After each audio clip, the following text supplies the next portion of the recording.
जय श्री राम।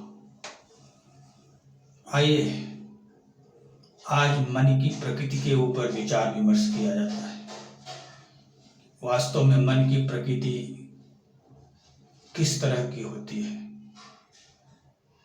इस विषय पर चिंतन मनन किया जाता है।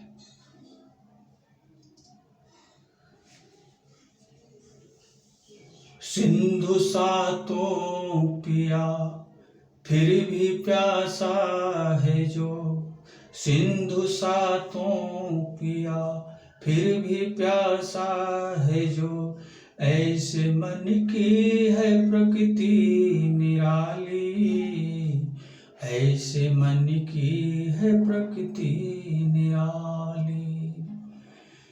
प्रश्न लाखों पड़ा जग निरुत्तर खड़ा, खोजता हल फिरे मन सवाली, ऐसे मन की है प्रकृति निराली।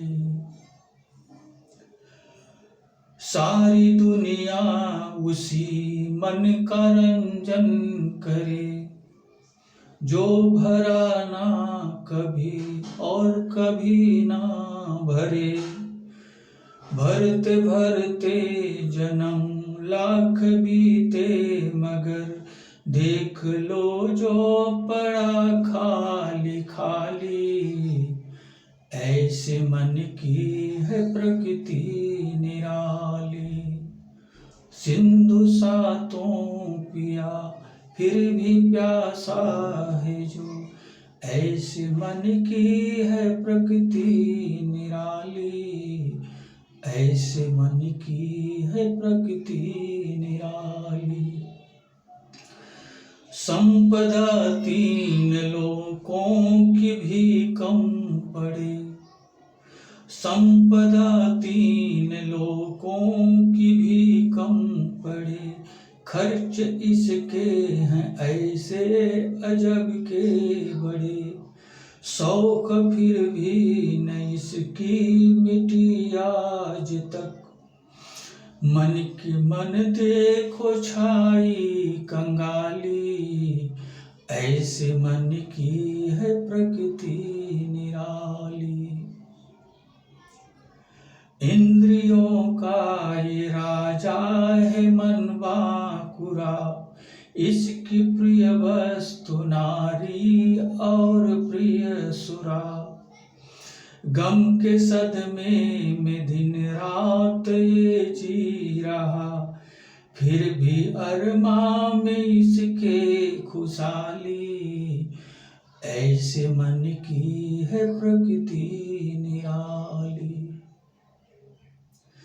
छल कपट छद्म इसके सखा है मगर, छलता इनको भी आए जो इसकी डगर, बांधो धरती से यदि लेके उड़ जाता है, ऐसा अद्भुत ये मन शक्तिशाली, ऐसे मन की है प्रकृति निराली। तृप्त होता है ये चित्त के सद्भान से, प्यास बुझती है सत्य के दरस पान से, सृष्टि का सार सबका आपा है जो, लाख 84 गुल का जो माली, ऐसे मन की है प्रकृति निराली।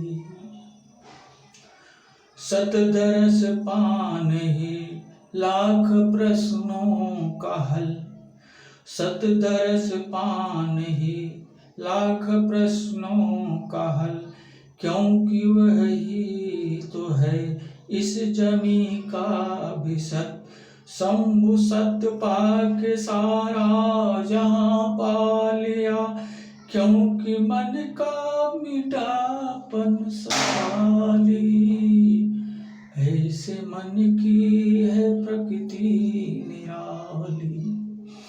सिंधु सा तो पिया फिर भी प्यासा है जो, ऐसे मन की है प्रकृति निराली।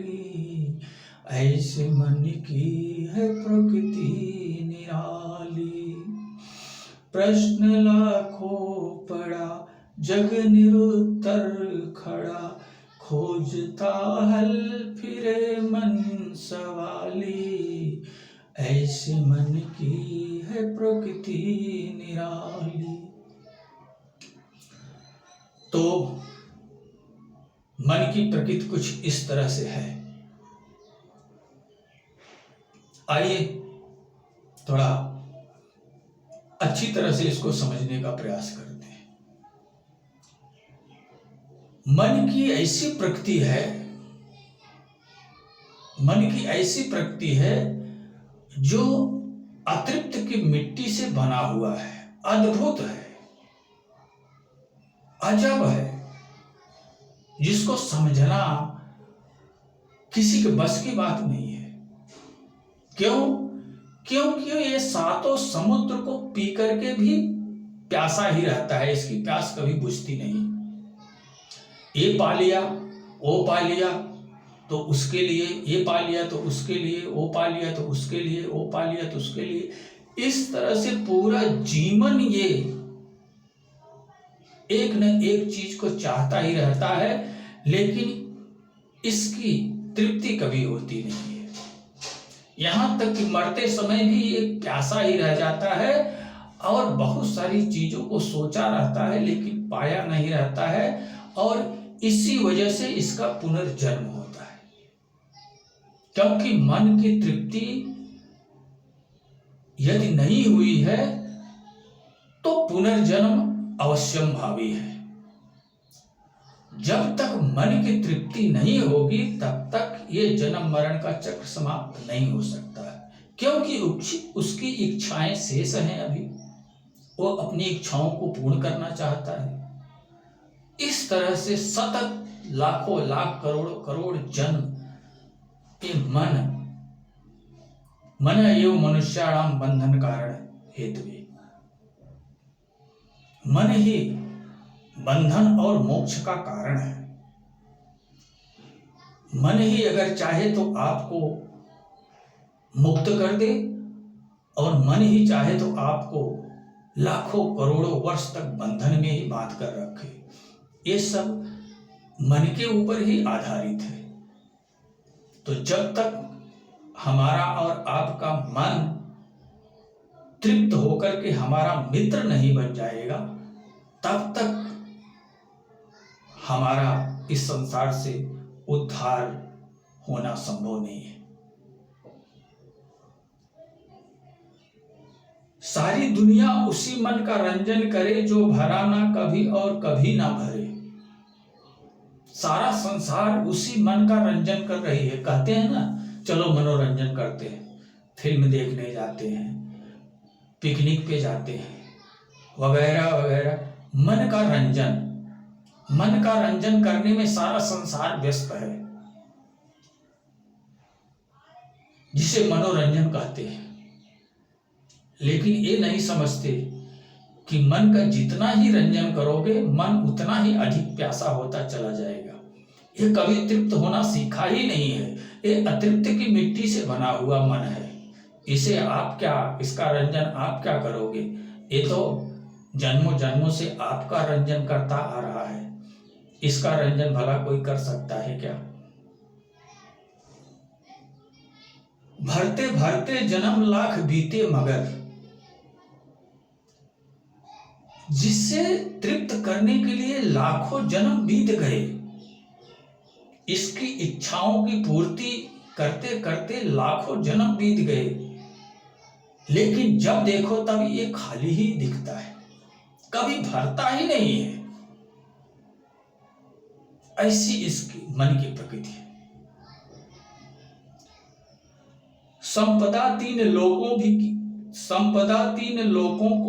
लोगों की भी कम पड़े, खर्च इसके हैं ऐसे अजब के बड़े। तीनों लोग की संपदा इसे अगर दे दो तो भी इसके लिए पर्याप्त नहीं होगा। ये और की चाह में जो है परेशान रहेगा। ये मन ऐसा है।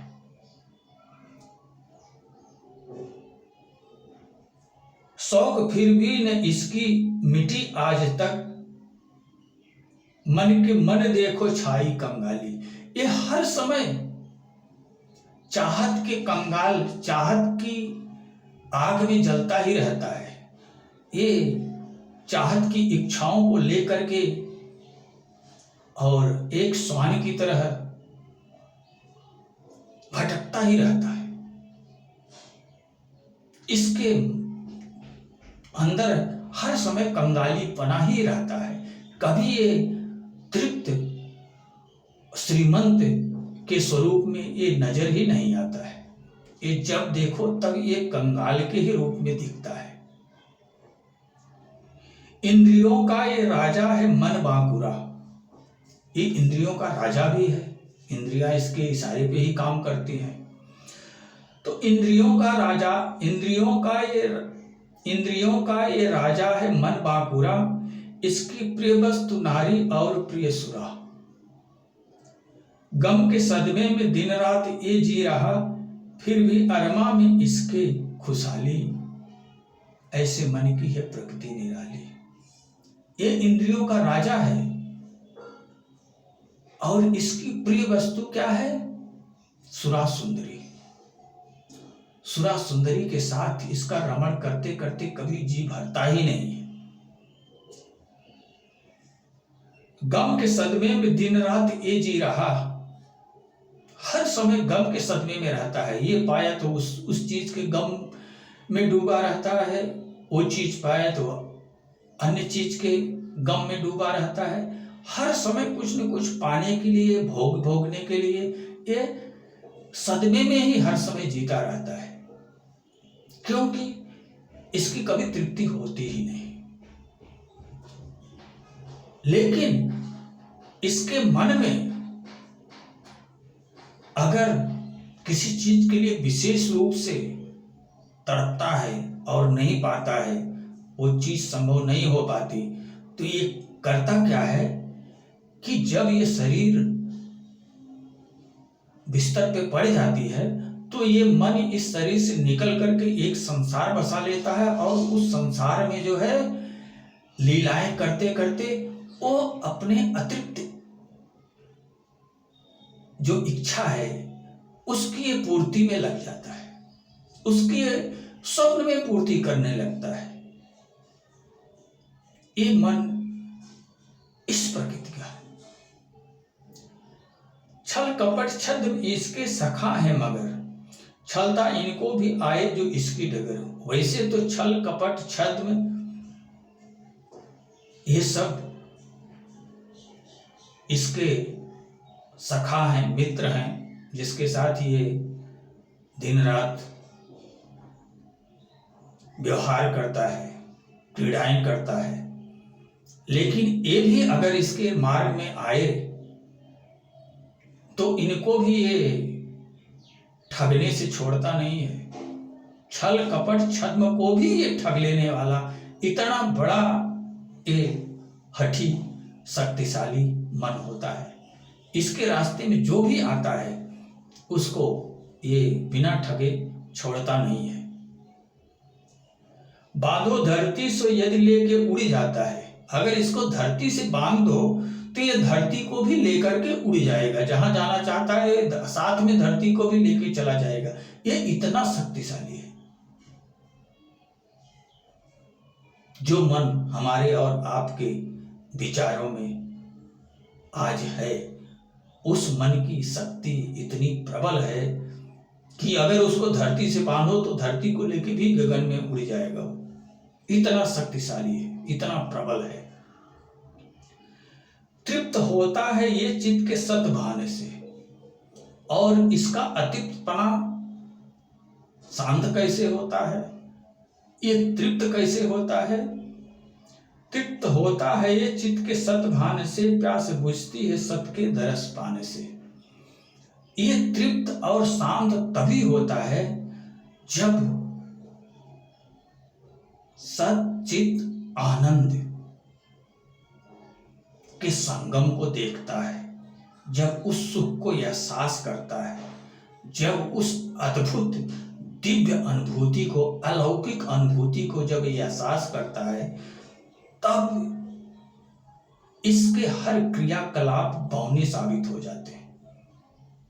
तब इसे ये एहसास होता है कि मैं तो 1-2% सुख आनंद भोग सका हूं जीवन में, लेकिन ये जो सुख आनंद 100% का सुख आनंद, जो उच्च स्तर का सुख आनंद है, वो सच्चित आनंद है। और जब चित्त सत से एकाकार होता है, उस समय जो आनंद की अनुभूति होती है, वो आनंद दिव्य है। और उस आनंद से बड़ा इस संसार में कोई दूसरा आनंद, दूसरा सुख, दूसरी शांति नहीं है। जब ये सच्चित के संगम को होते हुए देखता है और उसकी तृप्ति को एहसास चित्त जब करता है, उसे ये मन देख करके तब ये शांत होता है कि मेरी सारी क्रीडाएं जो है वो व्यर्थ हैं। सबसे सुखद, सबसे सुंदर, सबसे आनंददायी क्रीड़ा तो सच्चित संगम है। तो जब चित्त द्वारा आत्मा का साक्षात्कार किया जाता है, उस समय जो दिव्य अनुभूति, जो दिव्य आनंद, सुख, शांति एहसास होती है, उसे मन भी एहसास करता है, क्योंकि इसी शरीर में वो मन भी निवास करता है। तो उसे भी ये ज्ञात होता है कि सच्चित आनंद का सुख क्या चीज होता है। तो उस सुख को अगर मन चख लिया तो निसंदेह ये जो है तृप्त हो जाता है, और संसार की किसी चीज को फिर ये चाहता नहीं है।